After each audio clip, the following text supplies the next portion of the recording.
Ele estava diante dela, o arquiteto da vida perfeita deles, e com 3 palavras, ele destruiu tudo. Estou deixando você. Rosalind Reis sentiu o cristal escorregar de seus dedos, estilhaçando-se no chão de mármore, uma metáfora violenta perfeita para seu coração. Ela estava grávida de 7 meses de seu filho, herdeiro da fortuna Vance, uma fortuna que sua própria família havia construído. Mas seu marido, Nathaniel, havia encontrado um novo parceiro, um mais rico. Ele não queria apenas o divórcio, queria apagá-la, apagar seu filho. Expulsa e sem dinheiro, ela encontrou um aliado no homem que Nathaniel mais temia, seu rival implacável, Gideon Blackwood. Esta não é apenas uma história de traição. É a história de como o amor de uma mãe, forjado no fogo da ruína, e o voto de um inimigo, nascido de uma dívida esquecida, construíram uma fortaleza em torno de uma criança que o homem mais poderoso da cidade tentaria, sem sucesso, derrubar. Os lustres do baile beneficente Metamorfose espingavam luz como diamantes líquidos, lançando um brilho dourado sobre a elite da cidade. Rosalind Reis, com a mão apoiada protetoramente na curva suave da barriga, observava o marido, Nathaniel Vance, movimentar-se pelo ambiente. Ele se movia com a graça de um predador, seu sorriso uma arma cuidadosamente calibrada que desarmava concorrentes e encantava investidores. Ele era lindo, impossivelmente lindo. E, nos últimos 5 anos, fora dela. A vida deles era uma obra-prima de perfeição curada. A cobertura espaçosa com vista para o Central Park, os fins de semana nos Hamptons, os armários cheios de ternos sob medida e vestidos de alta costura. Tudo fazia parte da marca Vance, uma marca construída sobre o intelecto aguçado de Nathaniel e a sólida base financeira da família de Rosalind, os Zaze. Seu pai via a ambição de Nathaniel como a combinação perfeita para o legado da família. Ele havia orientado o garoto do lado errado da linha e lhe dado o capital para começar.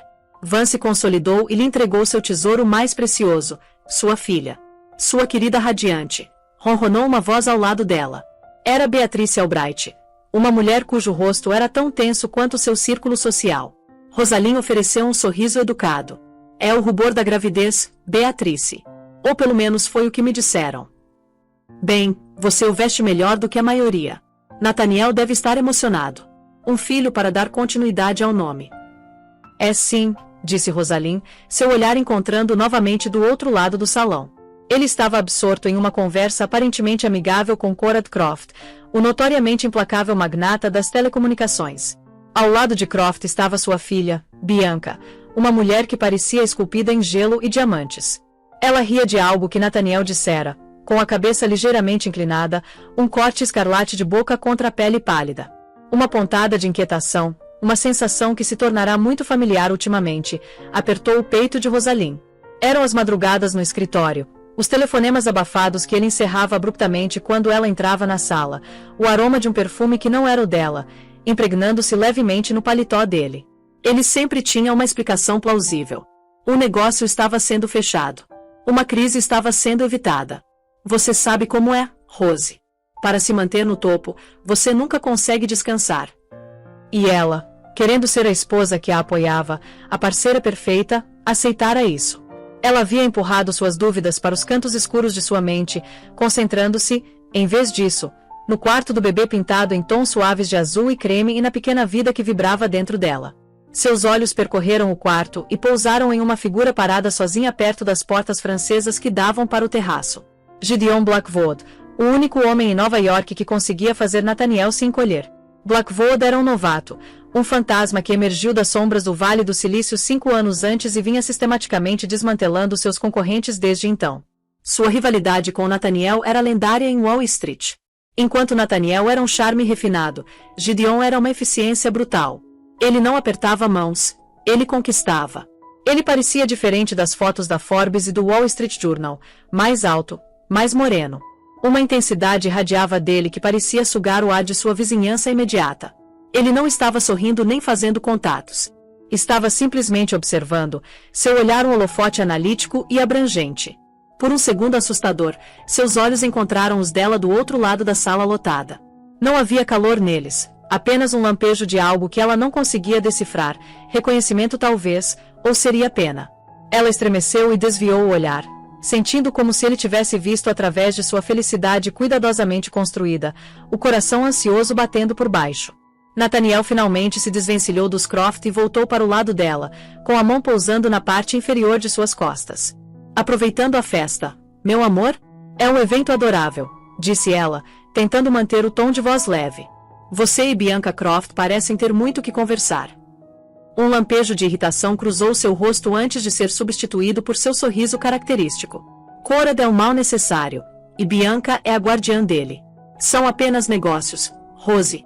Sempre negócios. Ele se inclinou e beijou sua bochecha, mas seus olhos já examinavam a multidão em busca de seu próximo alvo. O beijo foi frio, um gesto performático para o público para o qual eles sempre representavam. Mais tarde naquela noite, enquanto seu carro cortava as ruas brilhantes de Manhattan, o silêncio entre eles era pesado. Rosalind queria perguntar sobre as noites mal dormidas, sobre o leve aroma de gardênias em seu colarinho, mas as palavras não saíam. Fazer a pergunta significava estar preparada para uma resposta a qual ela não tinha certeza se conseguiria sobreviver. De volta à cobertura, o silêncio se estendia, amplificado pelos cômodos cavernosos e pela vista panorâmica da cidade que nunca dormia. Nathaniel afrouxou a gravata, de costas para ela, enquanto olhava pelas janelas do chão ao teto. O negócio com a Croft vai ser enorme, Rose, disse ele, com a voz distante. É a peça final. Ela nos tornará intocáveis. A palavra soava estranha, uma relíquia de uma época em que ela acreditava que significava os dois. Agora parecia que significava ele e sua ambição.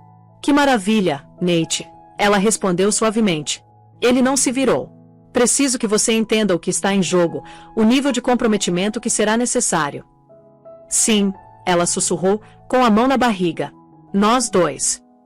Por um longo momento, ele não disse nada. O único som era o zumbido da cidade lá embaixo. Quando ele finalmente se virou, seu rosto era uma máscara que ela não reconheceu. O marido encantador havia sumido, substituído pelo implacável CEO. Não havia amor em seus olhos, apenas um cálculo final arrepiante. A gaiola dourada que ela chamara de lar estava prestes a se tornar seu túmulo.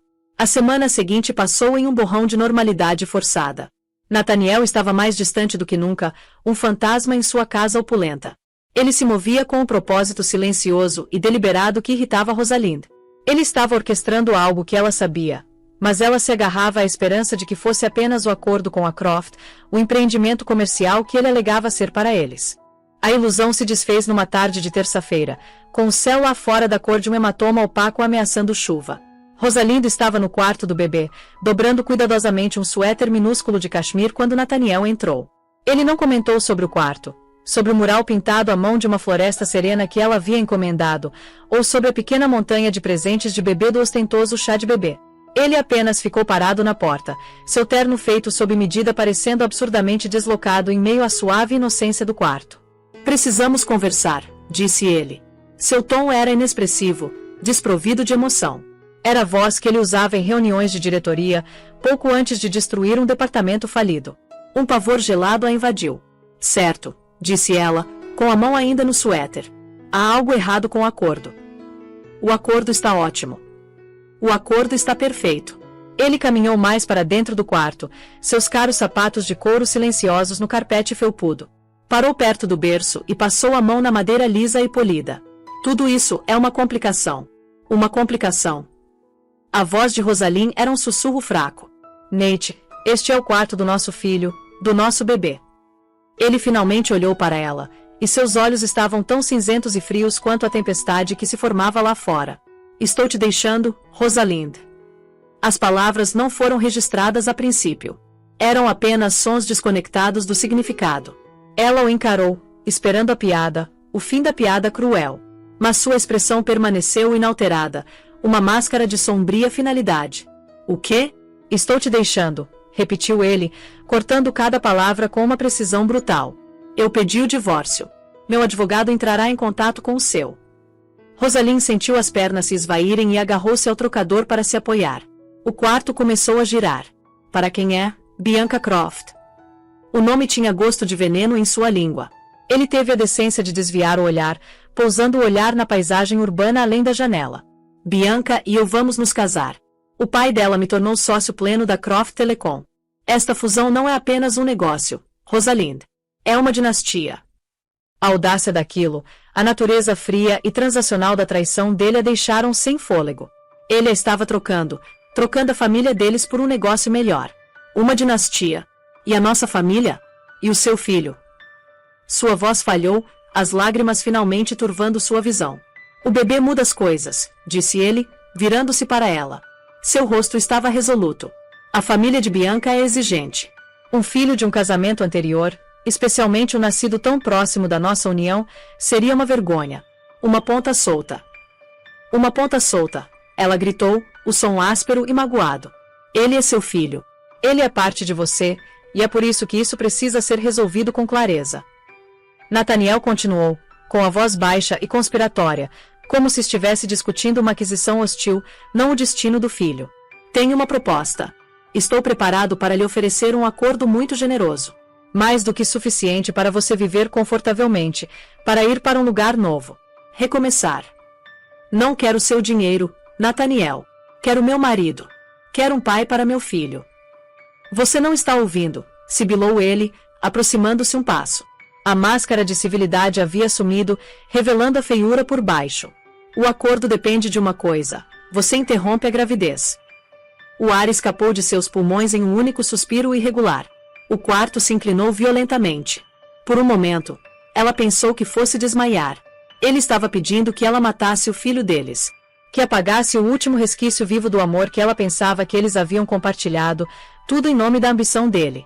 Saia. Ela sussurrou as palavras, tremendo de uma raiva tão profunda que parecia que poderia estilhaçar seus ossos. Rosalind, seja razoável. Um filho só vai te prender a um passado que já passou. Este é um rompimento total para nós dois. Você pode ser livre. Saia. Ela gritou, arrancando um abajur de porcelana da mesa lateral e arremessando-o contra ele.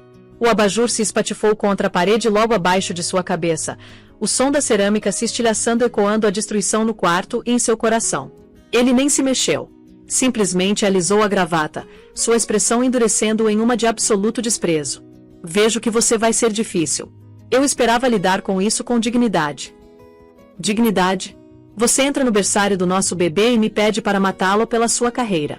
E você fala de dignidade. Seu corpo tremia com soluços, uma tempestade de dor e fúria invadindo. Tudo bem, disse ele, com a voz gelada. Faça do seu jeito. Mas não pense nem por um segundo que vai conseguir alguma coisa de mim. Nosso acordo pré-nupcial é inabalável, algo que seu próprio pai insistiu. Todos os ativos, todas as opções de ações da Vance Consolidated estão em meu nome. A empresa estava falindo quando nos casamos. Fui eu quem a tornou o que é. Você vai sair deste casamento com o que trouxe para ele. O nome AI e nada mais. A cobertura, os carros, as contas, tudo isso são ativos corporativos. Ele a estava isolando completamente, deixando-a abandonada.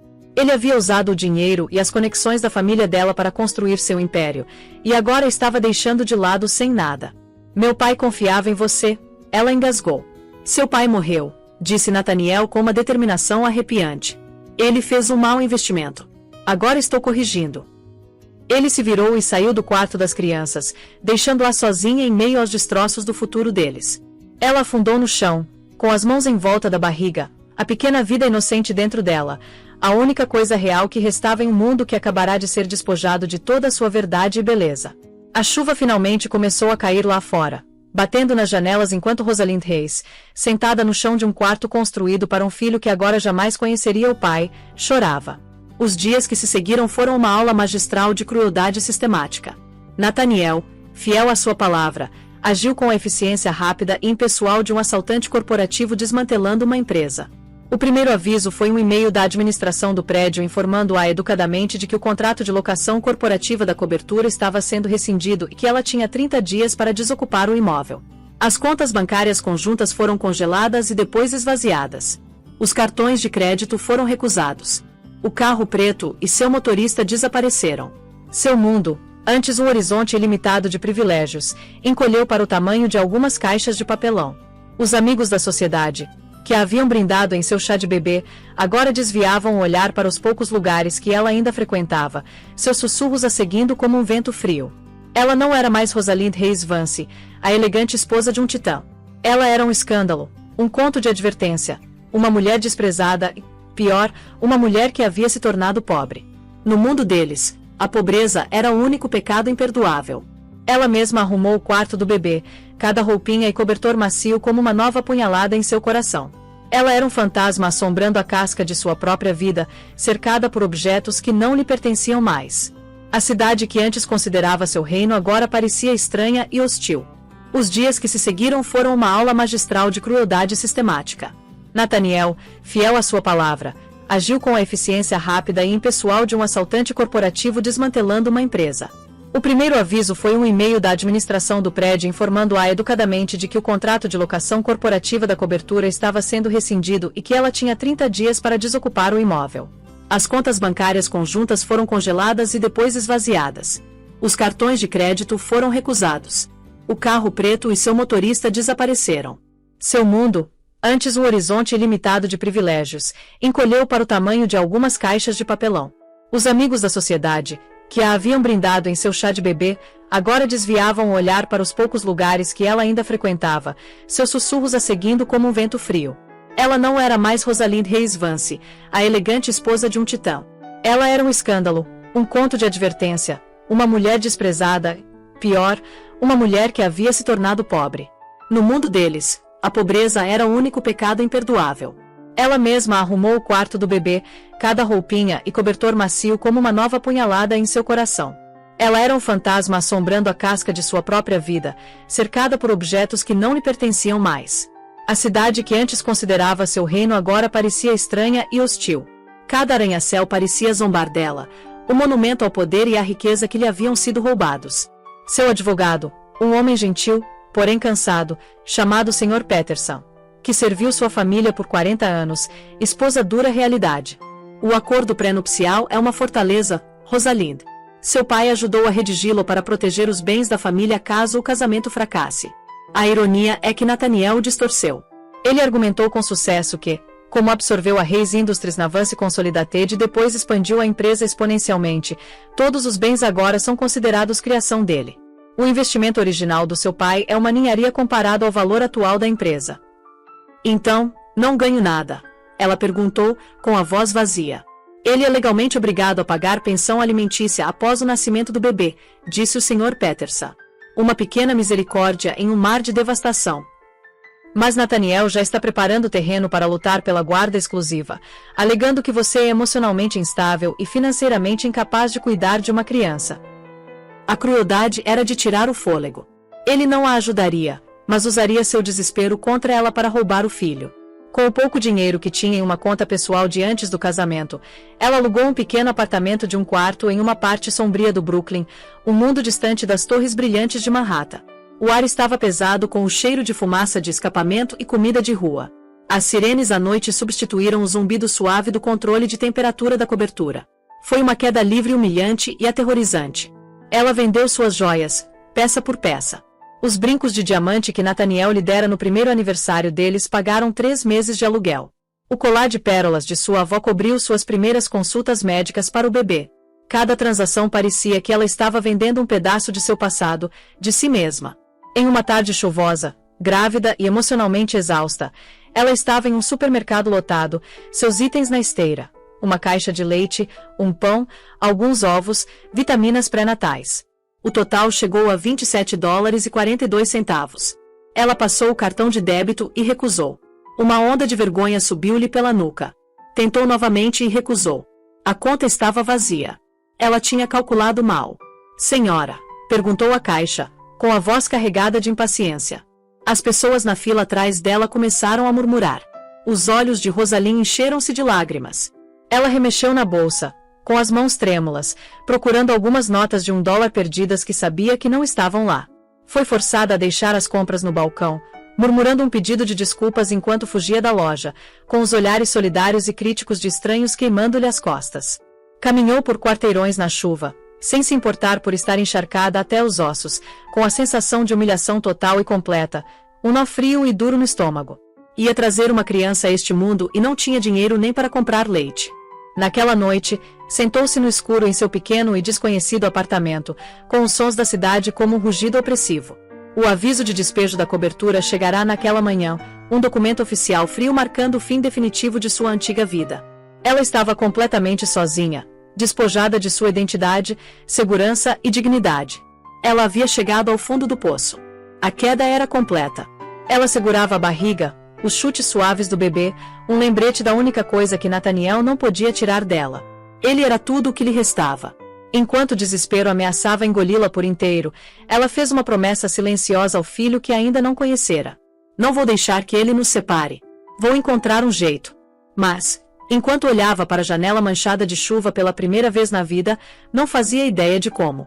3 semanas antes da data prevista para o parto, chegou o aviso final de despejo. Era um aviso severo, em letras vermelhas, colado na porta do apartamento, uma declaração pública de seu fracasso. O pânico, frio e cortante, a dominou. Ela não tinha para onde ir, seus fundos restantes estavam quase esgotados, e a perspectiva de encontrar um novo apartamento em sua condição, sem renda e sem referências, era impossível. Ela passou a manhã ao telefone ligando para abrigos, com a voz rouca de vergonha. Estavam todos lotados. Enquanto se sentava em seu sofá gasto, a realidade aterrorizante de dar à luz nas ruas se aproximando, ouviu uma batida forte na porta. Seu coração disparou, presumindo que fosse o proprietário ou um delegado municipal. Ela a ignorou, esperando que fossem embora. A batida veio novamente, mais alta dessa vez, mais insistente. Com um suspiro pesado, ela se levantou e foi até a porta, espiando pelo olho mágico. Um homem de terno escuro impecavelmente cortado estava parado no corredor sujo. Por um momento, ela não o reconheceu. Então, seu sangue gelou. Era Gideon Blackwood. Sua mente acelerou. O que ele estava fazendo ali? Como a encontrara? Seria algum novo jogo cruel de Nathaniel, enviando seu arquirrival para se gabar da ruína dela. Seus instintos protetores se inflamaram, e ela destrancou a porta, abrindo-a apenas alguns centímetros. "O que você quer?" perguntou ela, com a voz mais forte do que se sentia. Os olhos de Gideon Blackwood, os mesmos olhos intensos e analíticos que ela se lembrava do baile, observaram sua aparência. Seu vestido de maternidade surrado, o medo em sua expressão, o apartamento decadente visível atrás dela. Ele não zombou dela. Ele não sorriu. Seu rosto era uma máscara estoica. "Senhora Vance", disse ele, com a voz grave de barítono. "Meu nome é Gideon Blackwood. Posso falar com você?" "É Reis", ela o corrigiu bruscamente. "E não tenho nada a lhe dizer. Você é amigo do meu marido." "Seu ex-marido", esclareceu ele, uma distinção sutil, mas significativa. "E Nathaniel Vance e eu não somos, nem nunca fomos amigos. Muito pelo contrário", fez uma pausa. "Estou aqui por causa do seu pai, Robert Reis." A menção de seu pai, morto havia 3 anos, foi um choque que a desarmou momentaneamente. "Meu pai? Ele foi meu mentor", disse Gideon simplesmente. "Quando eu tinha 19 anos, com nada além de um plano de negócios mal feito para uma empresa de software, ele viu algo em mim. Ele me deu um pequeno investimento inicial, não da empresa dele, mas do próprio bolso. Ele me fez prometer que nunca mencionaria isso para construir meu próprio nome. Esse investimento foi a base de tudo que tenho hoje. Tenho com ele uma dívida que nunca poderei pagar de verdade." Rosalind o encarou, sem palavras. Seu pai tinha um talento especial para encontrar e cultivar jovens talentos, mas nunca mencionara Gideon Blackwood. Este homem, este titã corporativo, temido por todos, era fruto da generosidade silenciosa de seu pai. "Tenho acompanhado o que Nathaniel fez com você", continuou Gideon, com um olhar firme. "O que ele está fazendo não é apenas imoral. É uma profanação do legado do seu pai. Robert Reis construiu sua empresa com base na integridade. Vance a está destruindo com ganância. E está tentando destruir o filho." "Por que você está aqui?" ela perguntou novamente, com a voz mais suave desta vez. "Estou aqui para lhe fazer uma proposta", disse ele. "Quero ajudá-lo, não por pena, mas por um sentimento de honra para com o homem que me ajudou. Sei que você está enfrentando um despejo. Sei que seus fundos acabaram. Sei que Vance planeja processá-lo pela custódia assim que a criança nascer." Rosalind encostou-se no batente da porta, sentindo o peso da gravidez subitamente imenso. "Que tipo de proposta?" "Sou dona de uma propriedade isolada no interior do estado de Nova York, totalmente equipada e segura. Você pode morar lá pelo tempo que precisar. Você terá o melhor atendimento médico, estabilidade financeira, tudo o que você e seu filho precisam. Não lhe faltará nada." A oferta era tão surpreendente, tão além do possível, que parecia uma armadilha. "E o que você quer em troca?" perguntou ela, com a desconfiança retornando. "Ninguém faz algo assim de graça."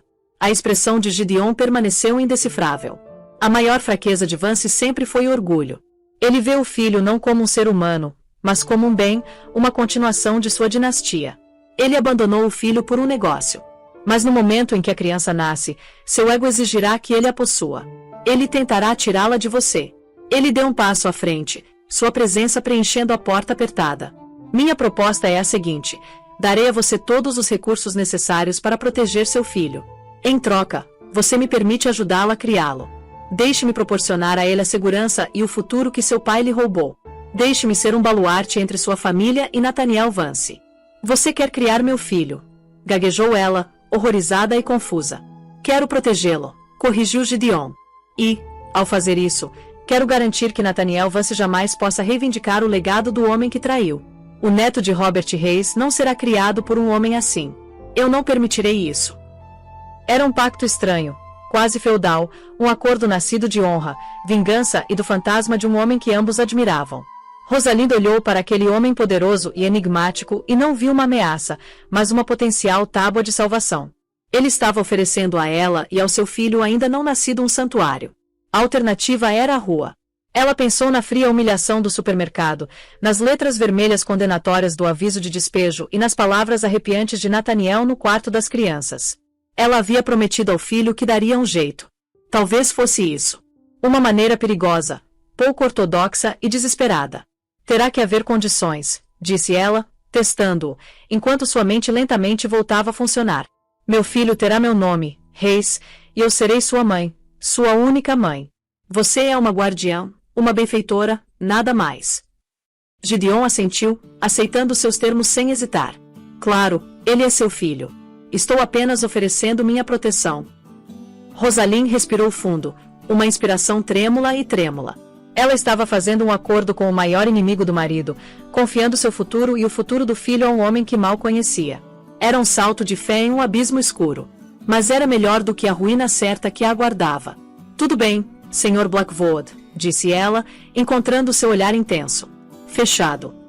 A propriedade chamada Blackwood Manor era menos uma casa e mais um reino esculpido nas colinas verdejantes do interior do estado de Nova York.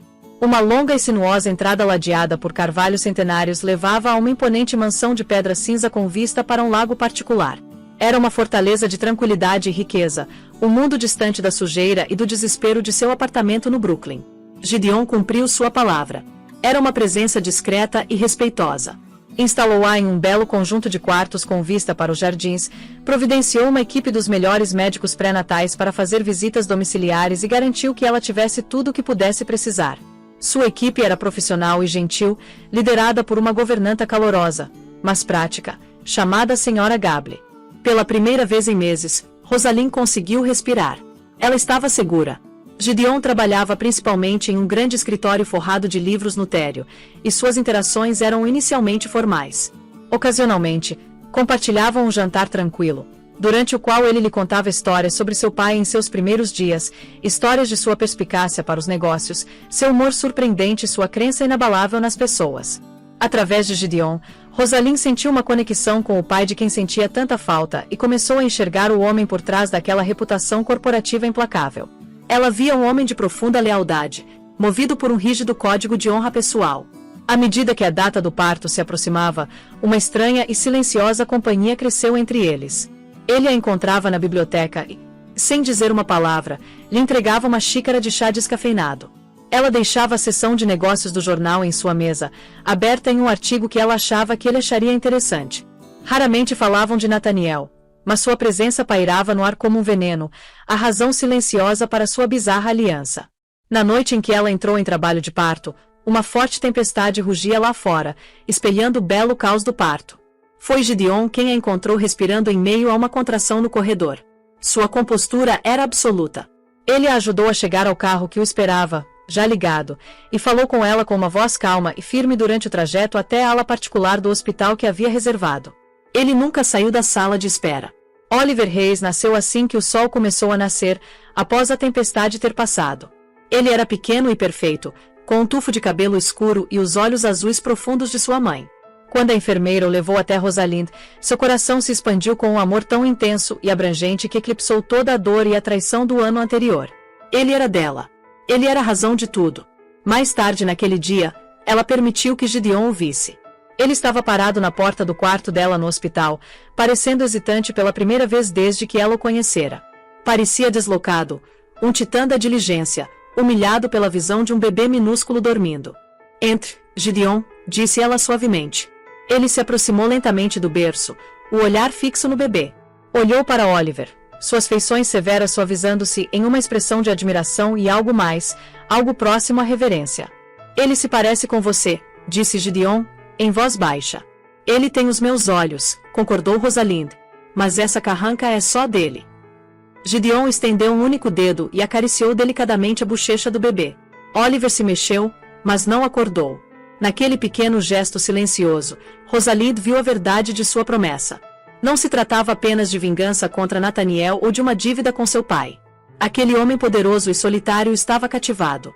Enquanto isso, em Manhattan, Nathaniel Vance e Bianca Croft estavam na capa da Vogue, vivendo seu casamento, aclamado como o evento social do ano.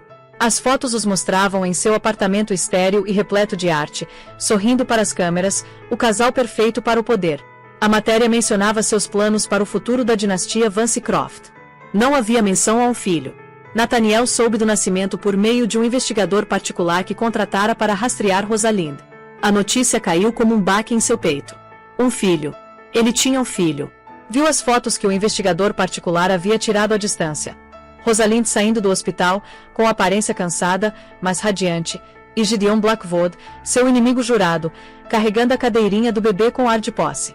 Uma fúria possessiva e sombria o invadiu. Blackwood estava se intrometendo em seus assuntos, tocando o que era seu. O que foi, querido? Perguntou Bianca, entrando em seu escritório, coberto de joias de uma festa que estavam prestes a comparecer. Nada, retrucou Nathaniel, fechando o laptop. Só um aborrecimento profissional.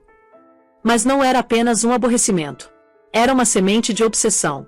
O filho que ele ordenara que fosse apagado agora estava vivo, bem e sob a proteção de seu maior rival. A existência de Oliver Hayes era um fio solto na tapeçaria perfeita de sua nova vida, e Nathaniel Vance não tolerava fios soltos. Por enquanto, ele o ignoraria, consolidaria seu poder e desfrutaria de sua vitória. Mas ele sabia, com uma certeza que o arrepiava, que um dia viria buscar seu patrimônio.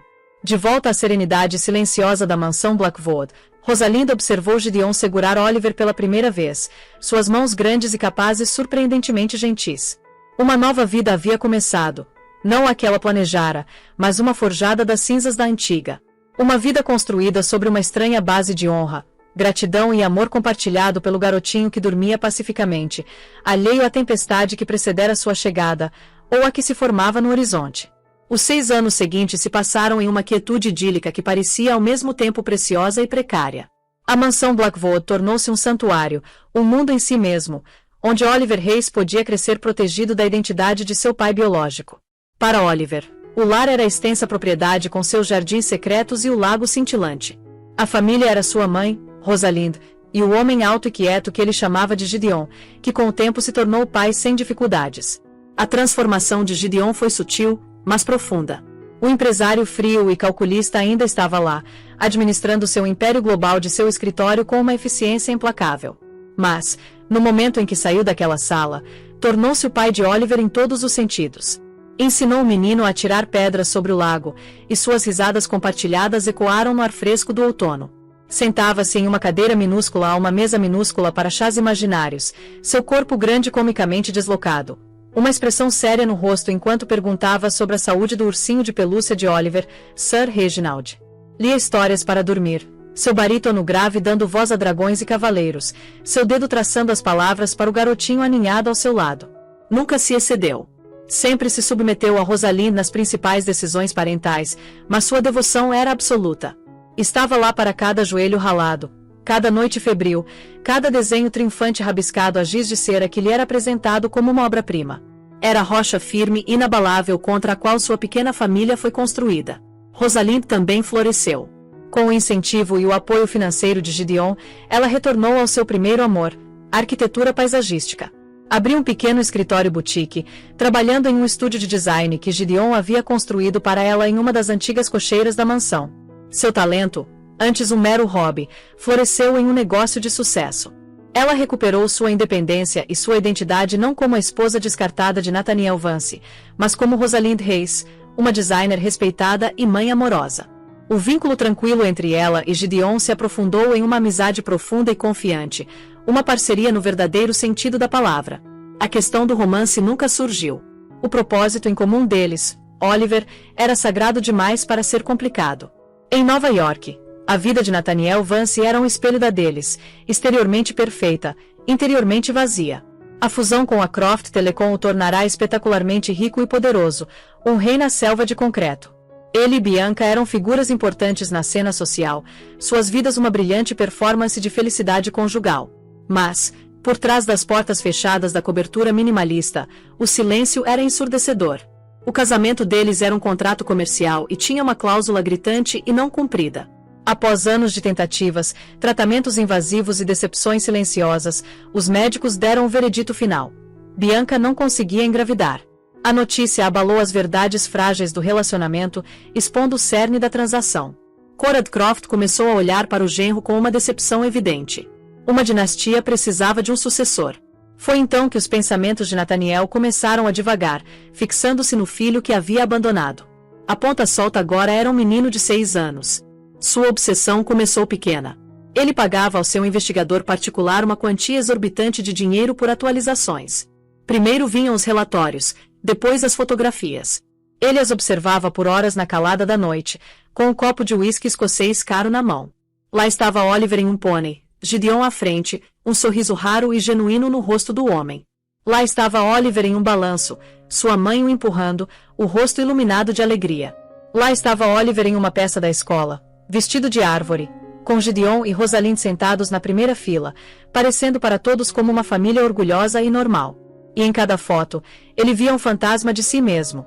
O formato do queixo do menino, o jeito como seu cabelo escuro caía sobre sua testa. Este era seu filho, seu sangue, seu legado. E Gideon Blackwood o estava criando. O pensamento era um veneno vil, torcendo seu orgulho em um nó de fúria ciumenta. Blackwood não o havia derrotado apenas nos negócios. Ele havia roubado seu filho, sua própria imortalidade. Ele começou a cavar, usando seus vastos recursos para desenterrar cada detalhe de suas vidas. Ele descobriu a cor favorita de Oliver, azul, sua comida favorita, macarrão com queijo, e que ele queria ser astronauta quando crescesse. Ele sabia o nome do professor de Oliver e seu melhor amigo. Ele se tornou um fantasma digital, um voyeur, espiando a vida feliz que ele havia jogado fora. O ponto de ruptura veio em seu aniversário de 42 anos. Bianca lhe deu uma festa suntuosa, uma sala cheia de pessoas que admiravam sua riqueza, mas não sabiam nada sobre o homem. Enquanto brindavam ao seu sucesso, ele viu uma nova foto em seu telefone seguro. Era de Oliver, com um sorriso banguela no rosto, segurando um cartão de aniversário feito à mão. A legenda do detetive particular dizia: sujeito comemorando o aniversário de Gideon Blackwood. Eles estavam comemorando seu inimigo. Seu filho estava chamando seu inimigo de pai. A ilusão de sua vida perfeita se desfez em pó. A riqueza, o poder, a bela esposa, tudo isso era sem sentido. Ele não queria mais uma dinastia. Ele queria seu filho. O menino não era mais uma complicação a ser apagada ou um bem a ser possuído. Na mente distorcida de Nathaniel, Oliver havia se tornado o prêmio na competição final contra Gideon Blackwood. E Nathaniel Vance nunca perdia. Ele pegou o telefone e discou o número do advogado de direito de família mais implacável do estado. Meu nome é Nathaniel Vance, disse ele, com a voz fria e clara. Quero a guarda do meu filho. Os documentos legais chegaram em uma manhã fria de outubro, entregues por um mensageiro impassível. A espessura da pasta era um ato de intimidação por si só. As mãos de Rosalind tremiam enquanto lia a petição. Nathaniel Vance versus Rosalind Reis pela guarda única, legal e física de Oliver Reis. A petição era uma obra de ficção, uma obra-prima de difamação. Retratava-a como uma oportunista instável e interesseira que havia caído nas garras de Gideon Blackwood, um homem de caráter questionável que havia insidiosamente afastado a criança de seu pai biológico.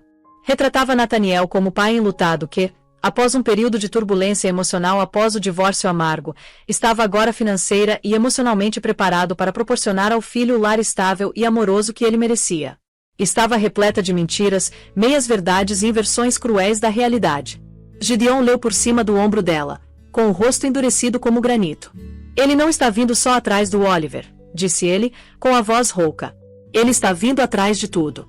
Ele quer nos destruir. A batalha que se seguiu foi brutal e pública. Nathaniel usou a mídia como arma pessoal, vazando versões higienizadas de seus autos para colunistas de fofocas. As manchetes dos tabloides gritavam: Crepúsculo luta para resgatar o filho de um rival bilionário. Eles foram retratados como os vilões em sua narrativa cuidadosamente elaborada. Os advogados de Nathaniel foram implacáveis. Intimaram os registros financeiros de Rosalind, suas anotações de terapia após o divórcio e seus contratos comerciais. Depuseram a senhora Gable e outros membros da equipe, tentando transformar sua lealdade em provas de uma conspiração. Eles argumentaram que a mansão Blackwood não era um lar, mas uma prisão dourada, e que a presença de Gideon era prejudicial ao desenvolvimento da criança. O dia em que Rosalind teve que prestar depoimento foi um dos piores de sua vida. Durante 6 horas, a advogada principal de Nathaniel, uma mulher de terno de $1.000 chamada Beatrice Shaw, destrinchou sua vida, suas escolhas e seu próprio valor como mãe. A senhorita Hayes Shaw começou, com a voz transbordando condescendência. Não é verdade que você estava sem dinheiro e enfrentando despejo quando aceitou a generosa oferta do Sr. Blackwood?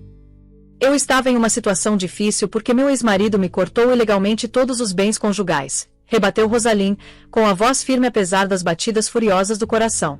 Então, você fez um acordo financeiro com o conhecido inimigo comercial do seu ex-marido. Um acordo que lhe proporcionou uma vida de luxo em troca de que exatamente? Do afeto do seu filho. Fiz uma aliança para proteger meu filho. Ou você o vendeu? Shaw sibilou. A crueldade da pergunta a atingiu com força física, mas ela encarou o advogado. Meu filho não é uma mercadoria. Esse é um conceito que você deveria discutir com seu cliente. Gideon, por sua vez, travava uma guerra em uma frente diferente. Ele usava seus próprios recursos formidáveis não para atacar, mas para se defender. Sua equipe jurídica era um exército silencioso das mentes mais brilhantes do país. Eles construíram uma fortaleza de evidências documentando a vida feliz, estável e gratificante de Oliver. Eles tinham fotos, vídeos, boletins escolares e depoimentos de professores, médicos e amigos, todos pintando o quadro de um menino querido e próspero.